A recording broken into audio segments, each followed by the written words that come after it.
আজীবন কোনো এক মানুষের সাথে সম্পর্ক রাখা অবশ্যই সম্ভব, তাদের সাথে দেখা না করে। আমার আর রাধার ভালোবাসাও কিছুটা এরকমই, আর কিছুটা এরকমই হয় ভালোবাসা দুই নয়নের মতো, যারা কখনোই মিলিত হবে না কিন্তু চিরকালের জন্য একসাথে জুড়ে থাকবে।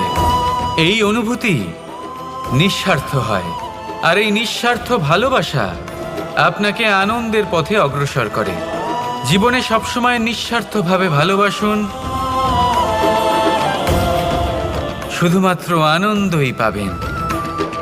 তাহলে আসুন আমার সাথে নিঃস্বার্থভাবে ভালোবেসে বলুন, রাধা রাধা। প্রেম সংসারের সব থেকে পবিত্র বন্ধন, কিন্তু সত্যি বলতে কি, এটা বন্ধনের থেকে মুক্তি, স্বতন্ত্রতা।